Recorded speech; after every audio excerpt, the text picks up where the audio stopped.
ಆತ್ಮೀಯ ವೀಕ್ಷಕ ಬಾಂಧವರಿಗೆಲ್ಲ ನಮಸ್ಕಾರ.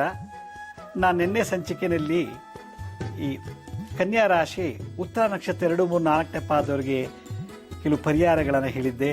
ಕಿಡ್ನಿಗೆ ಸಂಬಂಧಪಟ್ಟಂಥದ್ದು, ಗಾಲ್ ಬ್ಲಾಡರ್, ಲಿವರ್ಗೆ ಬರೋಂಥ ಸಂಬಂಧಪಟ್ಟಂಥ ಕಾಲು ಬರಬಾರ್ದು ಅಂದರೆ, ಮತ್ತು ಅವ್ರ ನಿತ್ಯ ಜೀವನದಲ್ಲಿ ಸುಖವಾಗಿ ಯಶಸ್ವಿಯಾಗಿ ಎಲ್ಲ ಕಾರ್ಯಗಳಲ್ಲೂ ಯಶಸ್ವಿಯಾಗಿ ಬದುಕಬೇಕು ಅನ್ನೋದಾಗಿದ್ದರೆ ಏನೆಲ್ಲ ಪರಿಹಾರ ಮಾಡ್ಕೋಬೋದು ಅಂತ ಹಲವಾರು ಪರಿಹಾರಗಳನ್ನು ಹೇಳಿದ್ದೆ. ಇವತ್ತಿನ ಸಂಚಿಕೆಯಲ್ಲಿ ನಾನು ಕನ್ಯಾ ರಾಶಿ ಹಸ್ತ ನಕ್ಷತ್ರ 1, 2, 3, 4ನೇ ಪಾದವರು ಮುದ್ರೆ, ಮಂತ್ರ ಮತ್ತು ಹಲವಾರು ಪರಿಹಾರಗಳನ್ನು ಏನು ಮಾಡಿಕೊಂಡ್ರೆ ಅವ್ರ ಜೀವನದಲ್ಲಿ ಯಶಸ್ವಿನ ಕಾಣ್ಬೋದು ಅನ್ನೋದ್ರ ಬಗ್ಗೆ ತಿಳಿಸ್ತೀನಿ. ನಾನು ನಿನ್ನೆ ಹೇಳಿದ್ದೆ ಕನ್ಯಾ ರಾಶಿಗೆ ಮುದ್ರೆ ಏನು ಮಾಡಬೇಕು ಅಂತ. ನೋಡಿ, ಮತ್ತೊಂದು ಸಲ ತೋರಿಸ್ತೀನಿ. ಇದು ಶುಕ್ರ ಗ್ರಹ, ನಮ್ಮ ಹೆಬ್ಬೆಟ್ಟು. ಇದು ಗುರು, ಇದು ಶನಿ, ಇದು ಸೂರ್ಯ, ಇದು ಬುಧ ಗ್ರಹ. ಈ ಬುಧ ಗ್ರಹಕ್ಕೆ ಅಧಿಪತಿ ಇಲ್ಲಿದ್ದಾರೆ. ಅಂದರೆ ಈ ಕಿರುಬೆರಳು ಜಲತತ್ವ, ಆ ಜಾಗಕ್ಕೆ ಅಧಿಪತಿ ಈ ಬುಧ. ಇಲ್ಲಿ ಬುಧ ವಾಸ ಮಾಡ್ತಾರೆ. ಒಂದು, ಇದು ಮಿಥುನ ರಾಶಿ, ಇದು ಕನ್ಯಾ ರಾಶಿ ಅಂತ ಹೇಳಿದ್ದೆ. ಇದು ಮೊದಲನೇ ಪರ್ವ, 2ನೇ ಪರ್ವ, 3ನೇ ಪರ್ವ. ಅಂದರೆ ಆದಿ, ಮಧ್ಯ, ಅಂತ. ಈ ಅಂತ್ಯದಲ್ಲಿ ಕನ್ಯಾ ರಾಶಿ ವಾಸ ಮಾಡುತ್ತೆ. ಈ ಕನ್ಯಾ ರಾಶಿಗೆ ನಮ್ಮ ಶರೀರದಲ್ಲಿ ಎಲ್ಲಿ ವಾಸ್ತು ಅಂದರೆ ಈ ಜಾಗದಲ್ಲಿ ವಾಸ್ತು. ಬುಧ ಎಲ್ಲಿ ವಾಸ ಮಾಡ್ತಾನೆ ನಮ್ಮ ಶರೀರದಲ್ಲಿ ಅಂದರೆ ಈ ಜಾಗದಲ್ಲಿ ಬುಧ ವಾಸ ಮಾಡ್ತಾನೆ. ಅದರಿಂದ ಈ ರಾಶಿ ಮುದ್ರೆ ಹೆಂಗೆ ಮಾಡೋದು? ಕನ್ಯಾ ರಾಶಿ ಮುದ್ರೆ ಅಂದರೆ ನೋಡಿ, ಈ 3 ಬೆರಳು ಮರ್ಚಬೇಕು. ಈ ರೀತಿ ಮರ್ಚಿಬಿಟ್ಟು ಶುಕ್ರನ ಟಚ್ ಮಾಡಬೇಕು. ಶುಕ್ರ, ಇದು ಶುಕ್ರ ಗ್ರಹ. ಇದು ಸೂರ್ಯ, ಇದು ಗುರು ಗ್ರಹ. ಇದು ಗುರು, ಶನಿ, ಸೂರ್ಯ, ಈ 3 ಮೇಲ್ಗಡೆ ಶುಕ್ರ ಬರಬೇಕು. ಈ ರೀತಿ ಬಂದ್ಬಿಟ್ಟು ಇಲ್ಲಿ ಈ ಜಾಗದಲ್ಲಿ ಕನ್ಯಾ ರಾಶಿ ವಾಸ ಮಾಡುತ್ತೆ. ಇದು ಮಿಥುನ, ಇದು ಕನ್ಯಾ. ಅದೇ ಥರ ನಮ್ಮ ಬಲಗೈನಲ್ಲಿ ಈ ಮುದ್ರೆ ಧಾರಣೆ ಮಾಡಿ ಈ ಮಧ್ಯಭಾಗದಿಂದ ಕೆಳಗದೆ, ಅಂದರೆ ಈ ಜಾಗ ನೋಡಿ, ಈ ಜಾಗ ಇದೆಯಲ್ಲ, ಈ ಜಾಗ ಬಲಗೈ ಕಿರುಬೆರಳಿನ ಜಾಗ, ಕೊನೆ ಪರ್ವ, ಎಡಗೈನ ಕಿರುಬೆರಳಿನ ಕೊನೆ ಪರ್ವಕ್ಕೆ ಟಚ್ ಮಾಡಿಬಿಟ್ರೆ ಇದು ಮಿಥುನ ರಾಶಿ ಮುದ್ರಾ ಅಂತ ಹೇಳ್ತಾರೆ. ಇದಕ್ಕೊಂದು ಮಂತ್ರ ಇದೆ. ಓಂ ಭ್ರಾಂ ಬ್ರೀಂ ಭ್ರೌಂ ಸಹ ಶ್ರೀ ಬುಧಾಯ ನಮಃ. ಓಂ ಭ್ರಾಂ ಬ್ರೀಂ ಭ್ರೌಂ ಸಹ ಶ್ರೀ ಬುಧಾಯ ನಮಃ. ಓಂ ಭ್ರಾಂ ಬ್ರೀಂ ಭ್ರೌಂ ಸಹ ಶ್ರೀ ಬುಧಾಯ ನಮಃ. ಓಂ ಭ್ರಾಂ ಬ್ರೀಂ ಭ್ರೌಂ ಸಹ ಶ್ರೀ ಬುಧಾಯ ನಮ ಅಂತ ಈ ಮಂತ್ರವನ್ನ, ಈ ಮುದ್ರೆ ಧಾರಣೆ ಮಾಡಿ ಉತ್ತರಾಭಿಮುಖವಾಗಿ ಕುಳಿತು 108 ಸಲ ಈ ಬೀಜ ಮಂತ್ರವನ್ನ ಯಾರು ಧಾರಣೆ ಮಾಡಿಕೊಂಡು ಮುದ್ರೆನ ಹೇಳ್ತಾರೋ ಅವರಿಗೆ ನಾನು ತಿಳಿಸಿದಂತೆ ಎಲ್ಲ ಕಾಯಿಲೆಗಳು, ಎಲ್ಲ ಸಮಸ್ಯೆಗಳು ಪರಿಹಾರ ಆಗುತ್ತೆ. ಇದು ಮುದ್ರಾ ಥೆರಪಿ, ಮಂತ್ರ ಥೆರಪಿ. ಮುದ್ರಾ ಫಿಸಿಯೋಥೆರಪಿ, ಮಂತ್ರ ಸೌಂಡ್ ಥೆರಪಿ. ಇವೆರಡೂ ಸೇರಿದಾಗ ಇಲ್ಲಿಂದ ಬಯೋ ಎಲೆಕ್ಟ್ರಿಕ್ ಎನರ್ಜಿ ಹೋಗಿ ನಮ್ಮ ಈ ಕನ್ಯಾ ರಾಶಿ, ಇದು ಕನ್ಯಾ ರಾಶಿ, ಈ ಕನ್ಯಾ ರಾಶಿನಲ್ಲಿ ಈ ಮುದ್ರೆಯಿಂದ ಎನರ್ಜಿ ಅಲ್ಲೋಗಿ ಸೇರುತ್ತೆ. ಬಾಯಿಂದ ಬಂದಂಥ ಮಂತ್ರ ಇಲ್ಲೋಗಿ ಸೇರಿಕೊಂಡಾಗ ಥೆರಪಿ ಆಗಿ ಮೆಡಿಸಿನ್ ಪ್ರೊಡ್ಯೂಸ್ ಆಗಿ ಕಿಡ್ನಿ, ಗಾಲ್ ಬ್ಲಾಡರು, ಸಣ್ಣ ಕರಳು, ದೊಡ್ಡ ಕರಳಿಗೆ ಸ್ಟ್ರೆಂತ್ ಬರುತ್ತೆ. 100 ವರ್ಷ ಬದುಕಬಹುದು ಆ ಎಲ್ಲ ರೋಗದಿಂದ ಮುಕ್ತರಾದಾಗ. ಇದು ಅದೇ ಮುದ್ರೆ ಧಾರಣೆ ಮಾಡಿ ನಾನೀಗ ಹೇಳಿದ್ದು ಬುಧ ಗ್ರಹಕ್ಕೆ ಮಂತ್ರ. ಈ ರಾಶಿಗೊಂದು ಗಾಯತ್ರಿ ಮಂತ್ರ ಇದೆ. ಓಂ ಕನ್ಯಾ ರೂಪಾಯ ವಿದ್ಮಹೇ ತಾರಾಮಂಡಲಾಯ ಧೀಮಹಿ ತನ್ನೋ ಭೌಮಃ ಪ್ರಚೋದಯಾತ್. ಓಂ ಕನ್ಯಾ ರೂಪಾಯ ವಿದ್ಮಹೇ ತಾರಾಮಂಡಲಾಯ ಧೀಮಹಿ ತನ್ನೋ ಭೌಮಃ ಪ್ರಚೋದಯಾತ್ ಅಂತ ಹೇಳಿ ಈ ಕನ್ಯಾ ರಾಶಿ ಗಾಯತ್ರಿ ಮಂತ್ರ ಇದು. ಇದನ್ನು ಜಪ ಮಾಡಿಬಿಟ್ಟ ಅಂದರೆ ನಿರಂತರವಾಗಿ 100 ವರ್ಷ ಅಲ್ಲ 200 ವರ್ಷ ಬದುಕೋದು ಕೂಡ ಈ ಉದರಕ್ಕೆ ಸಂಬಂಧಪಟ್ಟಂತ ದೋಷಗಳು ನಿವಾರಣೆ ಮಾಡಿ. ಹಿಂದಿನ ಕಾಲದಲ್ಲ ಋಷಿ ಮುನಿಗಳು ಇದೇ ಹೇಳ್ತಾರೆ. ಯಾವತ್ತಿನ ಕಾಲದಲ್ಲಿ ಹೈಟೆಕ್ ಆಸ್ಪತ್ರೆಗಳಿಲ್ಲ, ಯಾವ MRI ಸ್ಕ್ಯಾನ್ ಅಂತೆ, ಎಕ್ಸ್ರೇ ಅಂತ ಯಾವುದೂ ಮಾಡ್ತಿರಲ್ಲ. ಈ ಮುದ್ರೆ ಧಾರಣ ಮಾಡಿಸೋರು ಕನ್ಯಾ ರಾಶಿ ಬೀಜ ಮಂತ್ರವನ್ನು ಓಂ ಭ್ರಾಂ ಭ್ರೀಂ ಭ್ರೌಂ ಸಹ ಶ್ರೀ ಬುಧಾಯ ನಮಃ 108 ಸಲ ಹೇಳು. ಉತ್ತರಕ್ಕೆ ಮುಖ ಮಾಡಿಕೊಳ್ತು ಅಂತ ಮಾಡಿಸೋರು ಪೇಷಂಟ್ಗೆ, ರೋಗಿಗಳಿಗೆ. ಮತ್ತೆ ಆ ರಾಶಿಗೆ ಸಂಬಂಧಪಟ್ಟಂತ ವಾಸ್ತು, ಇದು ಕನ್ಯಾ ರಾಶಿಯ ವಾಸ್ತು, ಇದಕ್ಕೊಂದು ಗಾಯತ್ರಿ. ಓಂ ಕನ್ಯಾ ರೂಪಾಯ ವಿದ್ಮಹೇ ತಾರಾಮಂಡಲಾಯ ಧೀಮಹಿ ತನ್ನೋ ಭೌಮಃ ಪ್ರಚೋದಯಾತ್. ಇದ್ರ 21 ಸಲ ಹೇಳಿ ಅಂತ ಹೇಳಿ ಹಿಂದಿನ ಕಾಲದಲ್ಲಿ ಋಷಿ ಮುನಿಗಳು ಕಾಡಿನಲ್ಲಿ ವಾಸ ಮಾಡುವ ಜನಗಳಿಗೆ, ಹಾಗೆ ಗ್ರಾಮದಲ್ಲಿ ವಾಸ ಮಾಡೋ ಜನರಿಗೆ ಇದು ಉಪದೇಶ ಮಾಡ್ತಾ ಇದ್ರು. ಆಗ ಉದರಕ್ಕೆ ಸಂಬಂಧಪಟ್ಟಂತ ಎಲ್ಲಾ ರೋಗಗಳು ನಿವಾರಣೆ ಆಗ್ತಿತ್ತು. ಅರೆ ಮುದ್ರೆ ಮಾಡಕ್ ಟೈಮ್ ಇಲ್ಲಪ್ಪ, ಈ ಮಂತ್ರ ಹೇಳಕ್ ನಮ್ಮ ಬಾಯಿ ಹೊರಡಲ್ಲ, ಅಕ್ಷರನೇ ಬರಲ್ಲ, ಬೀಜ ಮಂತ್ರ ಹೇಳಕ್ ಬರಲ್ಲ ಅಂದಾಗ ಅವ್ರೇನು ಮಾಡಬೇಕು ಅಂದಾಗ ರತ್ನಗಳನ್ನು ಯೂಸ್ ಮಾಡಿ ಅಂತ ಹೇಳ್ತಾರೆ. ರತ್ನಗಳು ಯಾವುದು ನೋಡಿ, ಇದು ಪಚ್ಚೆ ಅಂತ ಕರೀತಾರೆ. ಇದಕ್ಕೆ ಪಚ್ಚೆ, ಇದಕ್ಕೆ ಮರಕತ ಅಂತ ಸಂಸ್ಕೃತದಲ್ಲಿ ಹೆಸರು. ಇದು ಪಚ್ಚೆ, ಮರಕತ, ಇಂಗ್ಲಿಷ್ ಎಮರಾಲ್ಡ್ ಅಂತಾರೆ. ಈ ಎಮರಾಲ್ಡ್ ಅಥವಾ ಪಚ್ಚೆ ಅಥವಾ ಮರಕತ ಇದನ್ನ ಬೆಳ್ಳಿ ಡಾಲರಲ್ಲಾಗಲಿ ಅಥವಾ ಉಂಗುರದಲ್ಲಾಗಲಿ ಮಾಡಿಸ್ಕೊಂಡು ಈ ಕನ್ಯಾ ರಾಶಿ ಹಸ್ತಾ ನಕ್ಷತ್ರ 1, 2, 3, 4ನೇ ಪಾದ ಧರಿಸಿದ್ದೇ ಆದರೆ ಅವರಿಗೆ ಯಾವ ರೋಗಗಳು ಬರೋದಿಲ್ಲ. ನಾನು ಹೇಳಿದಂಥ ರೋಗಗಳು ಮತ್ತು ನಾನು ಹೇಳಿದಂಥ ಸಮಸ್ಯೆಗಳು ಅವ್ರ ಜೀವನದಲ್ಲಿ ಬರೋದಿಲ್ಲ ಅಂತ. ಹಾಗಾದ್ರೆ ಇದನ್ನು ಹೆಂಗೆ ಧರಿಸ್ಬೇಕು? ಬೆಳ್ಳಿಯಲ್ಲಿ ಉಂಗುರ ಮಾಡಿಸಿ ಅಥವಾ ಬೆಳ್ಳಿಯಲ್ಲಿ ಡಾಲರ್ ಮಾಡಿಸಿ, ಯಾವುದೋ ಈ ಪಚ್ಚೆಯನ್ನು ಮರಕತ ಅಂತಾರೆ, ಇದನ್ನು ಮಾಡಿಸ್ಬಿಟ್ಟು ಡಾಲರ್ ಮಾಡಿಸಿ ಬುಧವಾರ ದಿವಸ ಉಂಗುರ ಅಥವಾ ಡಾಲರ್ ಮಾಡಿಸಿದ್ಮೇಲೆ ಬುಧವಾರ ದಿವಸ ಹಸ್ತಾ ನಕ್ಷತ್ರ 2, 3, 4ನೇ ಪಾದರು ಅರಳಿ ಮರದ ಬುಡದಲ್ಲಿ ಇದನ್ನು ಇಟ್ಟು ಪೂಜೆ ಮಾಡಿ. ಉತ್ತರ ನಕ್ಷತ್ರದವ್ರಿಗೆ ಏನು ಹೇಳಿದ್ದೆ, ಇದನ್ನು ಇಟ್ಕೊಂಡು ಪ್ರದಕ್ಷಿಣೆ ಮಾಡಿಬಿಟ್ಟು ಮನೆಗೆ ತಗೊಂಡು ಪೂಜೆ ಮಾಡಿ ಧರಿಸ್ಬಿಟ್ಟು ಸೋದರ ಮಾವನಿಗೆ ಸಿಹಿ ತಿನ್ನಿಸಿ ಅಂತ ಹೇಳಿದ್ದೆ ನೆನ್ನೆ ಸಂಚಿಕೆಯಲ್ಲಿ. ಹಸ್ತಾ ನಕ್ಷತ್ರದವ್ರು ಇವ್ರು ಏನು ಮಾಡಬೇಕು ಅಂದರೆ ಇದನ್ನು ಅರಳಿ ಮರದ ಬುಡದಲ್ಲಿ ಇಟ್ಟು, ಅರಳಿ ಮರದ ಬುಡದ ಜಾಗದಲ್ಲಿಟ್ಟು ಆ ಬುಡದಲ್ಲಿರೋ ಎನರ್ಜಿನ ಇದಕ್ಕೆ ತುಂಬಿ ಶಾಂತಿಯನ್ನು ಪ್ರಾಣ ಪ್ರತಿಷ್ಠಾಪನೆ ಮಾಡಿ ಪೂಜೆ ಮಾಡಿಬಿಟ್ಟು ಮನೆಗೆ ಬಂದು ಉತ್ತರಾಭಿಮುಖ ಕುಳಿತು ನಾನು ಹೇಳಿದಂಥ ಮಂತ್ರ ಓಂ ಬ್ರಾಂ ಬ್ರೀಂ ಬ್ರೌಂ ಸಹ ಅಂತ ಶ್ರೀ ಬುಧಾಯ ನಮಃ ಅಂತ ಹೇಳಿದ್ನಲ್ಲ, ಈ ಮಂತ್ರ 108 ಸಲ ಹೇಳ್ಬಿಟ್ಟು ಉಂಗುರನ ಧಾರಣೆ ಮಾಡಬೇಕು. ಧಾರಣೆ ಮಾಡೋಕ್ಕೆ ಮುಂಚೆ ಹಾಲಿನಲ್ಲಿ ತೊಳಿಬೇಕು, ಕ್ಷೀರಾಭಿಷೇಕ ಆಗಬೇಕು. ಹಾಲು ಮಿಲ್ಕಲ್ಲಿ ಇದನ್ನು ವಾಶ್ ಮಾಡಿಬಿಟ್ಟು ಧರಿಸ್ಬಿಟ್ಟ ಅಂದರೆ ಭಾಳ ವಿಜೃಂಭಣೆಯಾಗಿರ್ತದೆ. ಸ್ನಾನ ಮಾಡುವಾಗ ಬಿಚ್ಚಿಡಬೇಕು. ಸ್ನಾನ ಮಾಡೋದಂತ ಇದೆ ಓಂ ಬ್ರಾಂ ಬ್ರೀಂ ಬ್ರೌಂ ಸಹ ಶ್ರೀ ಬುಧಾಯ ನಮಃ ಅಂತ ಹೇಳಿಬಿಟ್ಟು ಈ ಮಂತ್ರ ಉಂಗುರನ ಅಥವಾ ಡಾಲರ್ ಧರಿಸಿದ್ರೆ ಮೈಲಿಗೆ ಅದರಲ್ಲಿದ್ದಂಥ ನೆಗೆಟಿವ್ ವೈಬ್ರೇಷನ್ ಹೋಗುತ್ತೆ. ಪಾಸಿಟಿವ್ ಮಂತ್ರದಿಂದ ಅದಕ್ಕೆ ಶಕ್ತಿ ಬರುತ್ತೆ. ಸ್ಕಿನ್ಗೆ ಟಚ್ ಆಗಬೇಕು ಈ ಉಂಗುರ, ಈ ಡಾಲರು ನಮ್ಮ ಶರೀರಕ್ಕೆ ಟಚ್ ಆಗಬೇಕು, ಚರ್ಮಕ್ಕೆ ಎಪಿಡರ್ಮಿಸ್ ಟಚ್ ಆದಾಗ ಶಾಂತಿ ಆಗತ್ತೆ. ಇದು ರತ್ನ ಥೆರಪಿ. ಈ ರತ್ನ ಥೆರಪಿ ಇದು ಮಾಡೋಕ್ಕಾಗಲಿಲ್ಲ, ಇಷ್ಟರಲ್ಲಿ ಇನ್ವೆಸ್ಟ್ ಮಾಡೋಕ್ಕಾಗಲಿಲ್ಲ ಅಂದರೆ ಬೇರೆ ಇನ್ನೇನು ಪರ್ಯಾಯ ಥೆರಪೀಸ್ ಇದೆ, ಆಲ್ಟರ್ನೇಟಿವ್ ಥೆರಪೀಸ್ ಇದೆ ಅನ್ನೋದನ್ನು ನಾನು ಸಣ್ಣ ವಿರಾಮ ಅಂತ ತಿಳಿಸ್ತೀನಿ. ಬನ್ನಿ ಒಂದು ಪುಟ್ಟ ವಿರಾಮ ತಗೊಳ್ಳೋಣ.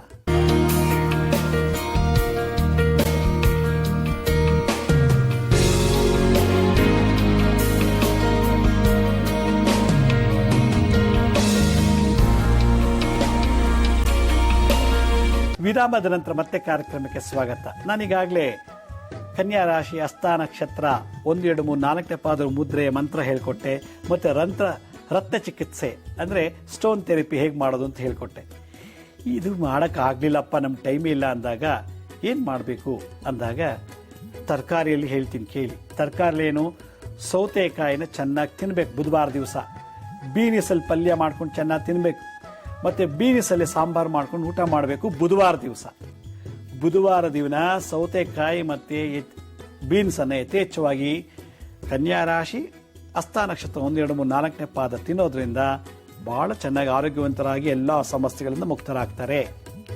ಅದೇ ತರಕಾರಿ ತಿನ್ನೋಕ್ಕೆ ನಂಗೆ ಅಸಹ್ಯ ಅಂದಾಗ ಫಲ ಚಿಕಿತ್ಸೆ, ಫಲದಿಂದ ಪರಿಹಾರ. ಫಲ ಯಾವುದು? ಬಾಳೆಹಣ್ಣು ಮತ್ತು ಸೀತಾಫಲ. ಇವರು ಕೂಡ ಉತ್ತರ ನಕ್ಷತ್ರರು ಇದನ್ನು ತಿನ್ನಬೇಕು. ಹಸ್ತಾ ನಕ್ಷತ್ರ 1, 2, 3, 4ನೇ ಪಾದದವರು ಕೂಡ ಈ ಬಾಳೆಹಣ್ಣನ್ನು ಮತ್ತು ಸೀತಾಫಲವನ್ನು ತಿನ್ನಬೇಕಂತ ಶಾಸ್ತ್ರ ಹೇಳುತ್ತೆ. ಅರೆ ನಮಗೆ ಬಾಳೆಹಣ್ಣು ತಿನ್ನೋಕ್ಕಾಗಲ್ಲ, ಸೀತಾಫಲ ಸಿಗೋದಿಲ್ಲ, ನಮ್ಮ ಏರಿಯಾದಲ್ಲಿ ಮಾರಾಟ ಮಾಡ್ತಾ ಇಲ್ಲ ಅಂದಾಗ ಸೊಪ್ಪು, ಹೊನಗೊನೆ ಸೊಪ್ಪು ಮತ್ತು ಕೊತ್ತಂಬರಿ ಸೊಪ್ಪನ್ನು ಯಥೇಚ್ಛವಾಗಿ ಬುಧವಾರ ದಿವಸ ಚೆನ್ನಾಗಿ ತಿನ್ನಬೇಕು. ಅಥವಾ ಹೊನಗೊನೆ ಸೊಪ್ಪನ್ನು ಅಥವಾ ಕೊತ್ತಂಬರಿ ಸೊಪ್ಪನ್ನು ಮನೆಯ ಮುಂದ್ಗಡೆ ಬೆಳೆಯೋದ್ರಿಂದ ಅವರಿಗೆ ಈ ಶಾಂತಿ ಆಗುತ್ತೆ. ಯಾಕೆಂದರೆ ಕನ್ಯಾ ರಾಶಿ ಬುಧ ಗ್ರಹ ಯಾವಾಗಲೂ ಹುಲ್ಲುಗಾವಲು, ಪರ್ವತ, ವನ ಪ್ರದೇಶ, ಗಂಡ ಹೆಂಡತಿ ಸೆಕ್ಸ್ ಮಾಡೋ ಜಾಗದಲ್ಲಿ, ರತಿ ಕ್ರೀಡಾ ಶಯ್ಯಾಗೃಹದಲ್ಲಿ ವಾಸ ಮಾಡುತ್ತೆ ಕನ್ಯಾ ರಾಶಿ ಇದು. ಅದರಿಂದ ಅಂಥ ಜನರಿಗೆ ಏಳಿಗೆ ಜಾಸ್ತಿ ಆಗುತ್ತೆ. ಹಾಗಾಗಿ ಯಾರು ಈ ಕನ್ಯಾ ರಾಶಿ ಹಸ್ತಾ ನಕ್ಷತ್ರ 1, 2, 3, 4ನೇ ಪಾದ ಯಥೇಚ್ಛವಾಗಿ ಸೌತೆಕಾಯಿ, ಬೀನ್ಸ್ ಅಂತ ತಿನ್ನಬೇಕು. ಇಲ್ಲ ಹೊನಗನೆ ಸೊಪ್ಪು, ಕೊತ್ತಂಬರಿ ಸೊಪ್ಪನ್ನು ಚೆನ್ನಾಗಿ ತಿನ್ನಬೇಕು. ಇದ್ಯಾವುದೋ ಆಗಿಲ್ಲ ಅಂದರೆ ಬಾಳೆಹಣ್ಣು ಮತ್ತು ಸೀತಾಫಲವನ್ನು ಚೆನ್ನಾಗಿ ತಿನ್ನಬೇಕು ಬುಧವಾರ ದಿವಸ.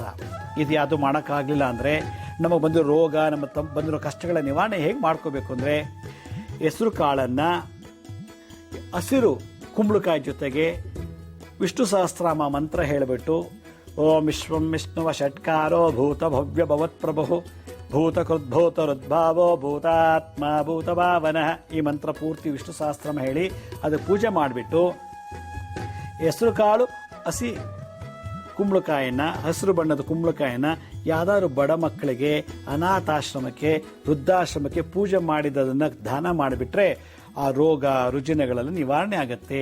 ನಾನು ತಿಳಿಸಿದಂಥ ರೋಗಗಳು, ಬಾಧೆಗಳು, ಸಮಸ್ಯೆಗಳೆಲ್ಲ ಪರಿಹಾರ. ಇದು ದಾನ.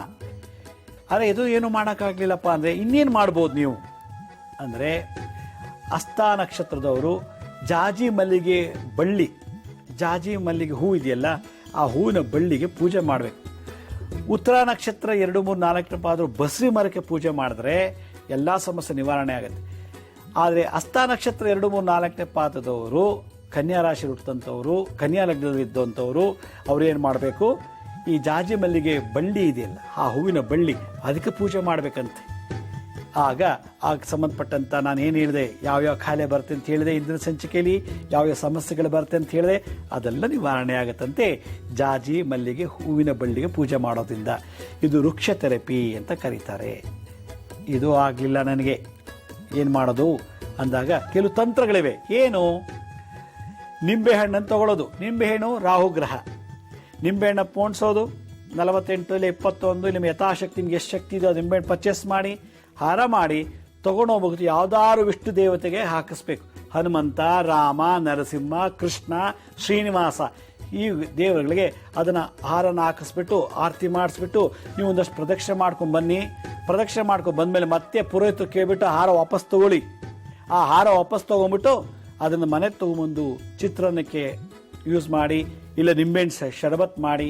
ಹಾರ ಮಾಡ್ಸಕ್ಕೆ ನಮ್ಮ ಕೈಲಾಗಲ್ಲ, ಯಾವುದೋ ಒಂದು 2 ನಿಂಬೆಹಣ್ಣು ತೊಗೊಂಡೋಗ್ಬಿಟ್ಟು ಆ ವಿಷ್ಣುವಿನ ಪಾದದಲ್ಲಿ, ಆಂಜನೇಯ, ರಾಮ, ಕೃಷ್ಣ, ಶ್ರೀನಿವಾಸರ ಪಾದದಲ್ಲಿ ಇಟ್ಬಿಟ್ಟು ಪೂಜೆ ಮಾಡಿಸ್ಕೊಂಬಂದು ಅದನ್ನು ಜ್ಯೂಸ್ ಮಾಡ್ಕೊಂಡು ಕುಡೀರಿ, ಇಲ್ಲ ಚಿತ್ರಾನ್ನಕ್ಕೆ ಹಾಕೊಂಡು ಯೂಸ್ ಮಾಡಿ ಆ ನಿಂಬೆಹಣ್ಣು. ಇದು ತಂತ್ರ. ಅರೆ ಇದು ಏನೋ ಆಗಲಿಲ್ಲಪ್ಪ ಅಂದಾಗ ಹೆಸರು ಕಾಳನ್ನು ಕೈಲಿಟ್ಕೊಳ್ಳಿ. ಓಂ ಬ್ರಾಂ ಹ್ರೀಂ ಬ್ರೌಂ ಸಹ ಶ್ರೀ ಬುಧಾಯ ನಮಃ ಅಂತ 21 ಸಲ ಆ ಹೆಸರು ಕಾಳನ್ನು ಮಂತ್ರದಲ್ಲಿ ಹೇಳಿಬಿಟ್ಟು ಆ ಹೆಸರು ಕಾಳನ್ನು ತಗೊಂಡೋಗಿ ಯಾವ್ದಾದ್ರು ಒಂದು ಹಸಿರು ಗಿಡದ ಮರದ ಬುಡಕ್ಕೆ ಹಾಕಿಬಿಡಿ. ಆಗ ಪಕ್ಷಿಗಳು ಬಂದು ತಿನ್ನುತ್ತಾ ಕಾಳು. ಎಷ್ಟು ಪಕ್ಷಿಗಳು ಬಂದು ಕಾಳು ತಿನ್ನುತ್ತೋ ಅಷ್ಟು ನಿಮ್ಮ ಕರ್ಮ ಕಳೀತು ಅಂತ ಅರ್ಥ. ನಿಮ್ಮ ದೋಷ ನಿವಾರಣೆ ಆಯಿತು ಅಂತ, ನಿಮ್ಮ ನೆಗೆಟಿವ್ ವೈಬ್ರೇಷನ್ ಹೋಯಿತು, ನಿಮ್ಮ ನೆಗೆಟಿವ್ ಡಿಸ್ಚಾರ್ಜ್ ಆಯಿತು ಅಂತ. ಆ ಹೆಸರು ಕಾಳನ್ನ ಮರದ ಬುಡದಲ್ಲಿ ಹಾಕಿದಾಗ ಯಾವ ಪಕ್ಷಿಗಳು ಬಂದು ತಿಂದಿಲ್ಲ ಅಂದರೆ ನಿಮ್ಮ ಕಾಲೇ ಕ್ಯೂರ್ ಆಗಲ್ಲ, ನಿಮ್ಮ ಕರ್ಮ ಕಳೆದಿಲ್ಲ ಅಂತ ಅರ್ಥ. ಇದು ತಂತ್ರಗಳು. ಆದರೆ ಈ ತಂತ್ರನೇ ಮಾಡೋಕ್ಕಾಗಲಿಲ್ಲಪ್ಪ ನಾನು ಅಂದ್ರೆ ಏನು ಮಾಡೋದು? ಆಗ ಹಿಂದೋಳ ರಾಗ ಅಥವಾ ಅಠಾಣ ರಾಗದಲ್ಲಿ, ನಾನು ನಿನ್ನೆ ಹೇಳಿದ್ದೆ ಕಳೆದ ಸಂಚಿಕೆಯಲ್ಲಿ, ಕನ್ಯಾ ರಾಶಿಯವರು ಹಿಂದೋಳ ಅಥವಾ ಅಠಾಣ ರಾಗದಲ್ಲಿ ಯಾವ್ದಾದ್ರು ಸಂಗೀತವನ್ನು ಕಂಪೋಸ್ ಮಾಡಿದರೆ, ಯೇಸುದಾಸು, MS ಸುಬ್ಬಲಕ್ಷ್ಮಿ, ಬಾಳಮುಳ್ಳ ಕೃಷ್ಣ, ಹೀಗೆ ಹಲವಾರು ವಾಗ್ಮಿಗಳು, ಸಂಗೀತ ವಾಗ್ಮಿಗಳು ಬಹಳಷ್ಟು ಚೆನ್ನಾಗಿ ಹಾಡನ್ನು ಹಾಡಿದ. ಪುರಂದರದಾಸರ ಕೀರ್ತನೆ, ಕನಕದಾಸರ ಕೀರ್ತನೆಯನ್ನು ಇದನ್ನು ಕೇಳಬೇಕು. ಆಗ ನಾದ ಚಿಕಿತ್ಸೆ, ಮ್ಯೂಸಿಕ್ ಥೆರಪಿ ಆಗತ್ತೆ. ಅದು ಯಾವುದೂ ಮಾಡೋಕ್ಕಾಗಲಿಲ್ಲಪ್ಪ ಅಂದಾಗ ಏನು ಮಾಡೋದು?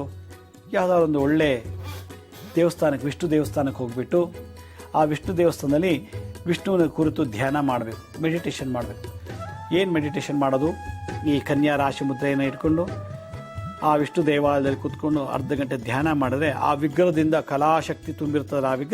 ಆ ವಿಗ್ರಹದಿಂದ ಆಕರ್ಷಣೆ ನಮ್ಮ ಶರೀರಕ್ಕೆ ಬರುತ್ತೆ. ಯಾವಾಗ ಇದು ಕನೆಕ್ಟ್ ಆದಾಗ ಈ ಮುದ್ರೆ ಆ್ಯಂಟೆನ ಥರ ವರ್ಕ್ ಮಾಡುತ್ತೆ. ಆಗ ನಿಧಾನ ಕೂತ್ಕೊಂಡು ಧ್ಯಾನ ಮಾಡ್ತಿದ್ರೆ, ಇದು ಮಾಡ್ಲಿಕ್ಕೆ ನಮ್ಗೆ ಅಸಹ್ಯ ಅನಿಸುತ್ತೆ, ನೋಡಿದವ್ರು ಯಾರೋ ಅನ್ಕೋತಾರೆ ಅಂದರೆ ಸುಮ್ಮನೆ ಧ್ಯಾನ ಮುದ್ರೆ, ಈ ಧ್ಯಾನ ಮುದ್ರೆ ಕೂತ್ಕೊಂಡು ನಿಧಾನಕ್ಕೆ ಮನಸ್ಸನ್ನು ಆ ವಿಗ್ರಹದ ಮೇಲೆ ಗಮನ ಇಟ್ಟು ಯೋಚನೆ ಮಾಡ್ತಾರೆ, ಚಿಂತನೆ ಮಾಡ್ತಾರೆ. ಆ ವಿಗ್ರಹದಲ್ಲಿರತಂಥ ಎಲ್ಲ ರೂಪ ಅಂಗಾಂಗಗಳನ್ನು ದೃಷ್ಟಿಸಿ ಮನಸ್ಸಲ್ಲೇ ನೋಡ್ತಾರೆ, ಕಣ್ಣು ಮುಚ್ಕೊಂಡು ಧ್ಯಾನ ಆಗಿಬಿಡುತ್ತೆ, ಮೆಡಿಟೇಷನ್ ಆಗಿಬಿಡುತ್ತೆ.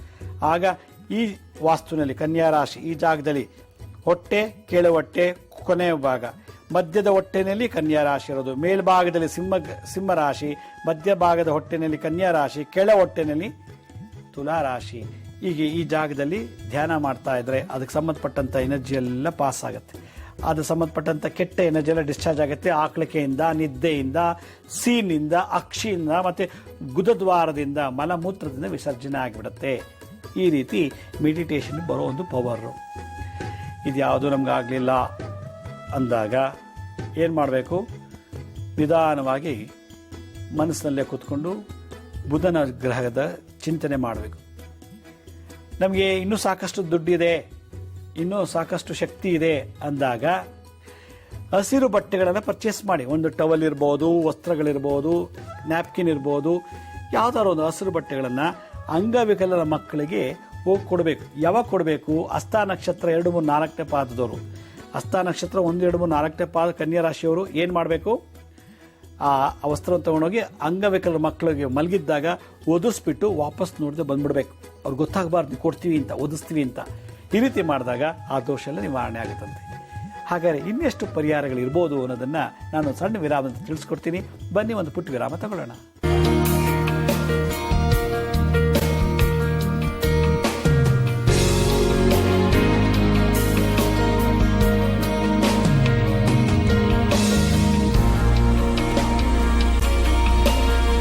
ವಿರಾಮದ ನಂತರ ಮತ್ತೆ ಕಾರ್ಯಕ್ರಮಕ್ಕೆ ಸ್ವಾಗತ. ನಾನೀಗಾಗಲೇ ವಿರಾಮಕ್ಕೆ ಮುಂಚೆ ಕನ್ಯಾ ರಾಶಿ, ಹಸ್ತ ನಕ್ಷತ್ರ 1, 2, 3, 4ನೇ ಪಾದ ಮುದ್ರೆ, ಮಂತ್ರ ಮತ್ತು ಹಲವಾರು ಪರ್ಯಾಯ ಪರಿಹಾರಗಳನ್ನು ತಿಳಿಸ್ಕೊಟ್ಟೆ. ಆದರೂ ಕೂಡ ಎಲ್ಲೋ ಒಂದು ಕಡೆ ಇಷ್ಟೆಲ್ಲ ಹೇಳಿದ್ರು ಕೂಡ ಯಾರೋ ಒಂದು ಜಾಗದಲ್ಲಿ ಈ ತಂತ್ರ ಮಾಡೋಕ್ಕಾಗಲ್ಲ, ಈ ಮಂತ್ರ ಮಾಡೋಕ್ಕಾಗಲ್ಲ, ಮುದ್ರ ಮಾಡೋಕ್ಕಾಗಲ್ಲ, ತರಕಾರಿ ತಿನ್ನೋಕ್ಕಾಗಲ್ಲ, ಸೊಪ್ಪು ತಿನ್ನೋಕ್ಕಾಗಲ್ಲ, ಈ ಫಲಗಳನ್ನು ಬಾಳೆಹಣ್ಣು ಸೀತಾಫಲ ಸಿಗೋದಿಲ್ಲ ಅಂದಾಗ ಇನ್ನೇನೆಲ್ಲ ಮಾಡ್ಬೋದು ಅಂತ ಯೋಚನೆ ಮಾಡಿದಾಗ ಯಾರು ಈ ಕನ್ಯಾ ರಾಶಿ, ಹಸ್ತ ನಕ್ಷತ್ರ 1, 2, 3, 4ನೇ ಪಾದದವರು ಲಕ್ಷ್ಮೀ ನರಸಿಂಹರ ಸ್ವಾಮಿ ದೇವಸ್ಥಾನಕ್ಕೆ ಹೋಗ್ಬಿಟ್ಟು ಆ ಲಕ್ಷ್ಮೀ ನರಸಿಂಹರ ಸ್ವಾಮಿ ದೇವಸ್ಥಾನದಲ್ಲಿ ವಿಗ್ರಹದಲ್ಲಿ ಆ ಸ್ವಾಮಿ ಹೊಟ್ಟೆ ಭಾಗವನ್ನು ದಿಟ್ಟಿಸಿ ನೋಡ್ತಾ ಕಣ್ಣು ಬಿಟ್ಕೊಂಡು ನೋಡ್ತಾ ಕೂತ್ಕೋಬೇಕಂತೆ. ಅಥವಾ ಶ್ರೀನಿವಾಸನ ಹೊಟ್ಟೆ, ಶ್ರೀನಿವಾಸ ದೇವಸ್ಥಾನಕ್ಕೆ ಹೋಗಿ, ದೇವಸ್ಥಾನಕ್ಕೆ ಯಾಕೆ ಹೋಗಬೇಕು ಅಂದರೆ ಬೆಳಗ್ಗೆಯಿಂದ ಸಂಜೆವರೆಗೂ ಆರತಿ, ಪೂಜೆ, ಜಪ, ತಪ, ಅರ್ಚನೆಗಳು, ಅಭಿಷೇಕಗಳೆಲ್ಲ ಆಗಿರ್ತದೆ. ಒಳ್ಳೆ ವೈಬ್ರೇಷನ್ ಇರುತ್ತೆ ಅಲ್ಲಿ. ಹಲವಾರು ಜಾತಕಗಳು, ಹಲವಾರು ಆತ್ಮಗಳು, ಎಲ್ಲ ರಾಶಿಯವರು ಬಂದು ದೇವರ ದರ್ಶನ ಮಾಡ್ತಿರ್ತಾರೆ, ಆರತಿ ಮಾಡ್ತಿರ್ತಾರೆ. 5 ನಿಮಿಷ 10 ನಿಮಿಷಕ್ಕೆ ಅರ್ಚನೆಗಳಾಗ್ತಿರ್ತದೆ, 5-10 ನಿಮಿಷಕ್ಕೆಲ್ಲ ಆರತಿಗಳಾಗ್ತಿರ್ತದೆ, ವಿಶೇಷವಾಗಿ ನೈವೇದ್ಯಗಳಾಗ್ತಿರ್ತದೆ. ಆ ಜಾಗದಲ್ಲಿ ವೈಬ್ರೇಷನ್ ಭಾಳಷ್ಟು ಇರ್ತದೆ. ಅಂಥ ಜಾಗದಲ್ಲಿ ಹೋಗ್ಬಿಟ್ಟು ದೂರದಲ್ಲಿ ಕೂತ್ಕೊಂಡು ಆ ದೇವರನ್ನೇ ದಿಟ್ಟಿಸ್ ನೋಡ್ತಾ ಇರಬೇಕು. ಆ ದೇವರ ದಿಟ್ಟಿಸ್ ನೋಡ್ತಾ ನೋಡ್ತಾ ದೇವರನ ಉದರ ಭಾಗವನ್ನು, ಮಧ್ಯದ ಭಾಗದ ಹೊಟ್ಟೆ, ಮೇಲ್ಭಾಗದ ಹೊಟ್ಟೆಯಲ್ಲಿ ಸಿಂಹ ರಾಶಿ, ಮಧ್ಯ ಭಾಗದ ಹೊಟ್ಟೆಯಲ್ಲಿ ಕನ್ಯಾ ರಾಶಿ, ಕೆಳಗಡೆ ತುಲಾ ರಾಶಿ, ಮಧ್ಯದ ಭಾಗದಲ್ಲಿನ ದೇವರ ಜಾಗದಲ್ಲಿ ದಿಟ್ಟಿಸ್ ನೋಡ್ತಾ ಇರಬೇಕು. ಆ ಹೊಟ್ಟೆಯನ್ನು ನೋಡ್ತಾ ನೋಡ್ತಾ ನೋಡ್ತಾ ನೋಡ್ತಾ ಹಾಗೆ ಕಣ್ಣು ಮುಚ್ಕೊಂಡು ನೀವೇನು ನೋಡಿದ್ರೋ ಅದನ್ನು ಮನಸ್ಸಲ್ಲೇ ಮತ್ತೆ ರಿಕಲೆಕ್ಟ್ ಮಾಡಬೇಕು ಧ್ಯಾನದಲ್ಲಿ. ಆಗ ಇಲ್ಲಿ ಮೆಡಿಸಿನ್ ಡೆವಲಪ್ ಆಗುತ್ತಂತೆ. ಯಾವಾಗ ಮೆಡಿಸಿನ್ ಡೆವಲಪ್ ಆಯಿತು, ಅಲ್ಲಿರ್ತಕ್ಕಂಥ ಕ್ಲೇಶ, ಅಲ್ಲಿರ್ತಕ್ಕಂಥ ನೆಗೆಟಿವ್ ಎನರ್ಜಿ, ಅಲ್ಲಿರ್ತಕ್ಕಂಥ ಸಮಸ್ಯೆಗಳೆಲ್ಲ ನಿವಾರಣೆ ಆಗುತ್ತೆ. ಹಾಗೆ ಮನಸ್ಸಲ್ಲಿ ಪ್ರಾರ್ಥನೆ ಮಾಡಿ, ನಂಗೆ ಕಿಡ್ನಿಲಿ ಸ್ಟೋನ್ ಇದೆ, ಗಾಲ್ ಬ್ಯಾಡರ್ ಸ್ಟೋನ್ ಇದೆ, ಕಲ್ಲಿದೆ, ಲಿವರಲ್ಲಿ ಡ್ಯಾಮೇಜ್ ಆಗಿದೆ, ಕಿಡ್ನಿ 50% ವರ್ಕ್ ಆಗೋದು, ಏನೇನು ಸಮಸ್ಯೆ ನಿಮ್ಗೆ ಏನೇನು ರೋಗ ಅಂತ ಹೇಳ್ತಾರೋ ಆ ಜಾಗದಲ್ಲಿ, ಈ ಜಾಗದಲ್ಲಿ ಇಟ್ಕೊಂಡು ಮನಸ್ಸನ್ನು ಕೇಂದ್ರೀಕರಿಸಿ ಕಾನ್ಸಂಟ್ರೇಟ್ ಮಾತಾಡ್ತಾ ಇರಬೇಕು ಮನಸ್ಸಲ್ಲೇ. ಆಗ ಸಬ್ಕಾನ್ಷಿಯಸ್ ಮೈಂಡ್, ಸುಪ್ತ ಮನಸ್ಸು ಏನು ಮಾಡುತ್ತೆ, ಕಾನ್ಷಿಯಸ್ ಮೈಂಡಲ್ಲಿ ಏನು ಮಾಡ್ತು, ಆ ದೇವರ ಆಂಜನೇಯನ ಹೊಟ್ಟೆನೋ, ವಿಷ್ಣು, ನಾನು ಹೇಳ್ತಾ ಇರೋದು ವಿಷ್ಣುನ ಮಾತ್ರ ನೋಡಬೇಕು. ವಿಷ್ಣುವಿನ ಉದರ ಭಾಗವನ್ನು ನೋಡಿದಾಗ, ನಾಭಿ ಕ್ಷೇತ್ರದಲ್ಲಿ ನೋಡಿದಾಗ ಅದನ್ನು ನೋಡಿ ಮತ್ತೆ ಮೆಲುಕು ಹಾಕಬೇಕು ಧ್ಯಾನದಲ್ಲಿ ಕಣ್ಣು ಮುಚ್ಕೊಂಡು. ಆಗ ಸಬ್ಕಾನ್ಷಿಯಸ್ ಮೈಂಡ್ ಜಾಗೃತ ಆಗಿ ಅಲ್ಲಿ ನೋಡಿದಂಥ ದೃಶ್ಯವನ್ನು ಇಲ್ಲಿಗೆ ಅಳವಡಿಸಿ ಆ ಜಾಗದಲ್ಲಿರತಕ್ಕಂಥ ಕೆಟ್ಟದನ್ನು ತೆಗೆಸಿ ಹೊಸದನ್ನು, ಒಳ್ಳೆ ಶಕ್ತಿನ ರೀಪ್ಲೇಸ್ ಮಾಡಿಬಿಡುತ್ತೆ. ಅಂದರೆ ಅಲ್ಲಿ ದೇವತಾ ಶಕ್ತಿಯಲ್ಲಿ ಏನು ಎನರ್ಜಿ ಇತ್ತು ಅದನ್ನು ಲೋಡ್ ಮಾಡಿ ಇಲ್ಲಿ ಅನ್ಲೋಡ್ ಮಾಡುತ್ತೆ, ಕೆಟ್ಟದ್ದು ಲೋಡ್ ಮಾಡಿಕೊಂಡು ಹೊರಗಡೆಯಿಂದ ಡಿಸ್ಚಾರ್ಜ್ ಮಾಡುತ್ತೆ, ಅನ್ಲೋಡ್ ಮಾಡುತ್ತೆ. ಅದರಿಂದ ಸಬ್ಕಾನ್ಷಿಯಸ್ ಮೈಂಡ್ ಹೇಳುತ್ತೆ, ಈ ಜಾಗದಲ್ಲಿ ಲಿವರಲ್ಲಿ ಸ್ಟೋನ್ ಇದೆ, ಗಾಲ್ ಬ್ಯಾಡರ್ ಸ್ಟೋನ್ ಇದೆ, ಪ್ಯಾಂಕ್ರಿಯಾಸ್ ವರ್ಕ್ ಆಗ್ತಿಲ್ಲ, ಕಿಡ್ನಿ ಪ್ರಾಬ್ಲಮ್ ಇದೆ, ರೈಟ್ ಸೈಡ್ ಕಿಡ್ನಿ ಪ್ರಾಬ್ಲಮ್ಮಾ, ಲೆಫ್ಟ್ ಸೈಡಾ, ಪಾಚಿ ಕಟ್ಕೊಂಡಿದ್ಯಾ, ಇನ್ಫ್ಲಮೇಷನ್ ಇದೆಯಾ, ಇದೆಲ್ಲ ನಾವು ಮನಸ್ಸಲ್ಲಿ ಹಾಗೆ ಮಾತಾಡ್ತಿರ್ಬೇಕು. ಆಗ ಅದನ್ನೆಲ್ಲ ಸಬ್ಕಾನ್ಷಿಯಸ್ ಮೈಂಡು ಚೆಕ್ ಮಾಡಿ ದೇವತಾ ಶಕ್ತಿನ ಅಲ್ಲಿಗೆ ಒಳಗಾಕಿ ಅಲ್ಲಿರೋ ಶಕ್ತಿನ ತೆಗೆದು ಈಚೆಗೆ ಡಿಸ್ಚಾರ್ಜ್ ಮಾಡಿಬಿಡುತ್ತೆ. ಅಷ್ಟು ಪವರ್ಫುಲ್ ಧ್ಯಾನ, ಮೆಡಿಟೇಷನ್. ಇದನ್ನೇ ನಾವು ಮಾಡಬೇಕು ಅಂತ ಹೇಳುತ್ತೆ. ಇದು ಯಾವುದೂ ಆಗಲಿಲ್ಲ, ಜಾಜಿ ಮಲ್ಲಿಗೆ ಗಿಡದ ಮುಂದೆ ಕೂತ್ಕೊಂಡು ಆ ಜಾಜಿ ಮಲ್ಲಿಗೆ ಗಿಡನ ನೋಡ್ತಾ ಹಾಗೆ ಮನಸ್ಸಲ್ಲೇ ನನಗೆ ಈ ಪ್ರಾಬ್ಲಮ್ ಇದೆ. ಯಾಕಂದರೆ ಜಾಜಿ ಹಸ್ತ ನಕ್ಷತ್ರಕ್ಕೆ ಆಗಬರೋ ವೃಕ್ಷ ಜಾಜಿ, ಉತ್ತರ ನಕ್ಷತ್ರಕ್ಕೆ ಬಸರಿ ಮರ. ಇದನ್ನು ಮಾಡ್ತಾ ಕೂತ್ಕೊಂಡ್ರೆ ಎಲ್ಲ ರೀತಿಯ ದೋಷಗಳು ನಿವಾರಣೆ ಆಗತ್ತೆ ಅಂತ ಶಾಸ್ತ್ರ ಇದು ಧ್ಯಾನ ಥೆರಪಿ, ಮೆಡಿಟೇಷನ್ ಮಾಡುವಂಥದ್ದು ನಿಧಾನಕ್ಕೆ. ಇದು ಯಾವುದೂ ಆಗಲಿಲ್ಲ ಅಂದರೆ ಈ ಮುದ್ರೆ ಧಾರಣೆ ಮಾಡಿಕೊಂಡು ಮನಸ್ಸಲ್ಲಿ ಓಂ ಭ್ರಾಂ ಹ್ರೀಂ ಭ್ರೌಂ ಸಹ ಶ್ರೀ ಬುಧಾಯ ನಮಃ ಜಪ ಮಾಡ್ತಾ ಇರಬೇಕು. ಅರೆ ಇದೆಲ್ಲ ಮಾಡಲಿಕ್ಕೆ ನಮ್ಮ ಕೈಲಿ ಆಗ್ತಾನೆ ಇಲ್ವಲ್ಲ, ಮನಸ್ಸು ತುಂಬ ಚಂಚಲ, ಮೈಂಡ್ ಕಾನ್ಸಂಟ್ರೇಟ್ ಮಾಡೋಕ್ಕಾಗ್ತಿಲ್ವಲ್ಲ ಅಂದಾಗ ಏನು ಮಾಡೋದು? ಹಸಿರು ಸೊಪ್ಪಿನ, ಹೊನಗೊನೆ ಸೊಪ್ಪಿನ ಮತ್ತು ಕೊತ್ತಂಬರಿ ಸೊಪ್ಪನ್ನು ಹಾಕಿಬಿಟ್ಟು ಕಷಾಯ ಮಾಡಿಬಿಟ್ಟು ನಿಧಾನಕ್ಕೆ ಆಗಾಗ ಅರ್ಧ ಗಂಟೆ ಕುಡಿತಾ ಇರಬೇಕಂತೆ. ಇಲ್ಲ ಸೊಪ್ಪನ್ನು ಯೂಸ್ ಮಾಡಿ ಪಲ್ಯ ಸಾಂಬಾರು ಯೂಸ್ ಮಾಡ್ತಾ ಇರಬೇಕು. ಇದು ನೋಡಿ, ಗ್ರಾಸ್ ಸೊಪ್ಪಿನ ಇಷ್ಟು ಅಂಶ ಇದೆ. ಇದು ಯಾವುದಿಲ್ಲ ಅಂದಾಗ ಗಂಡ ಹೆಂಡತಿ ಮಲಗೋ ಜಾಗದಲ್ಲಿ ಹುಲ್ಲುಗಾವಲುಗಳಿಗೆ ಹೋಗಿ, ಹುಲ್ಲುಗಾವಲು ಪಾರ್ಕ್ ಹತ್ರ ಹುಲ್ಲು ಬೆಳೆದಿರೋ ಜಾಗದಲ್ಲಿ ಆರಾಮಾಗಿ ವಿಶ್ರಾಂತಿ ತಗೋಬೇಕಂತೆ. ಯಾಕೆಂದರೆ ಕನ್ಯಾ ರಾಶಿಗೆ ಆಗ್ಬರೋ ಸ್ಥಳವೇ ಅದು ವಾಸ್ತು. ಪರ್ವತ, ಹುಲ್ಲುಗಾವಲು, ಗಂಡ ಹೆಂಡತಿ ಸೆಕ್ಸ್ ಮಾಡೋ ಜಾಗ, ಮತ್ತು ವಿಷ್ಣುವಿನ ಸಾನ್ನಿಧ್ಯಗಳು, ಯಾವ್ದಾದ್ರು ವಿಷ್ಣು ದೇವಸ್ಥಾನಗಳಿದೆಯೋ ಆ ಸಾನ್ನಿಧ್ಯದಲ್ಲಿ ಕೂತ್ಕೊಂಡು ಜಪ ಮಾಡ್ತಾ ಇರಬೇಕು. ಇಲ್ಲ ವಿಷ್ಣು ಸಹಸ್ರನಾಮ ಹೇಳಬೇಕು. ವಿಷ್ಣು ಸಹಸ್ರನಾಮ ಹೇಳಿದ್ಮೇಲೆ ಮೇಲೆ ಉದ್ಯಾಪನೆ ಮಾಡಬೇಕು. ವನಮಾಲೆ ಗದೇಶಾಂಕೆ ಶಂಕೆ ಚಕ್ರೆ ಚ ನಂದಕೆ ಶ್ರೀಮನ್ನಾರಾಯಣೋ ವಿಷ್ಣುರ್ವಾಸುದೇವೋಭಿರಕ್ಷತು. ವನಮಾಲೆ ಗದೇಶಾಂಕೆ ಶಂಕೆ ಚಕ್ರೆ ಚ ನಂದಕೆ ಶ್ರೀಮನ್ನಾರಾಯಣೋ ವಿಷ್ಣುರ್ವಾಸುದೇವೋಭಿರಕ್ಷತು.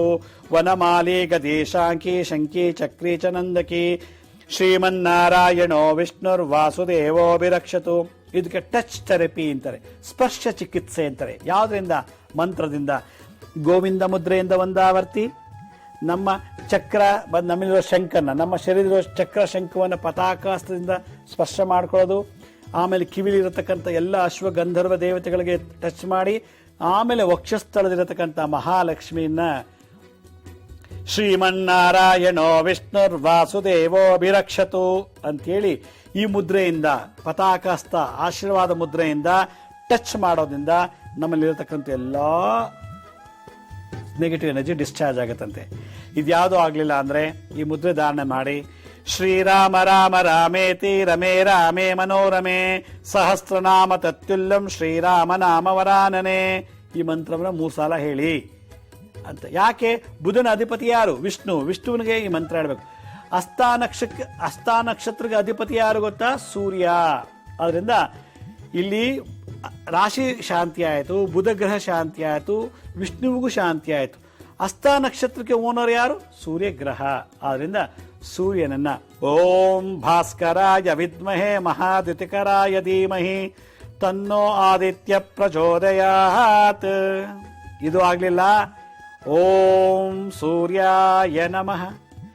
ಇನ್ನೂ ಚೆನ್ನಾಗಿ ಮಂತ್ರ ಹೇಳಕ್ ಬರುತ್ತಂದ್ರೆ ಓಂ ಮಿತ್ರಾಯ ನಮಃ, ಓಂ ರವಯೇ ನಮಃ, ಓಂ ಸೂರ್ಯಾಯ ನಮಃ, ಓಂ ಭಾನುವೇ ನಮಃ, ಓಂ ಖಗಾಯ ನಮಃ, ಓಂ ಪೂಷ್ಣೇ ನಮಃ, ಓಂ ಹಿರಣ್ಯಗರ್ಭಾಯ ನಮಃ, ಓಂ ಭಾಸ್ಕರಾಯ ನಮಃ, ಓಂ ಸವಿತ್ರಶ್ರೀ ಸೂರ್ಯನಾರಾಯಣಾಯ ನಮಃ ಹೇಳಿದ್ರೆ ಮುಗಿದೋಯ್ತು. ಆಗ ಜಠರಾಗ್ನಿಂದ ಬಂದಂಥ ದೋಷಗಳೆಲ್ಲ ಮುಕ್ತವಾಗ್ತದಂತೆ. ಅಷ್ಟು ಬಹಳ ಪವರ್ಫುಲ್ ಈ ಮಂತ್ರ therapy, sound therapy, Mudra therapy, Mudra physiotherapy, ಮಂತ್ರ ಹೇಳ್ತಾ ಇದ್ರೆ ಸೌಂಡ್ ಥೆರಪಿ, ಇದ್ರ ಜೊತೆಗೆ ಧ್ಯಾನ ಮಾಡ್ಕೊಂಡ್ಬಿಟ್ರೆ ಮೈಂಡಲ್ಲಿ ಎಲ್ಲವೂ ಸೇರಿದಾಗ ಆ ಯಾವ್ದಾದ್ರು ಒಂದು ಎನರ್ಜಿ ನಮ್ಮನ್ನು ಪ್ರೊಟೆಕ್ಟ್ ಮಾಡ್ತಾ ಇರ್ತದಂತೆ.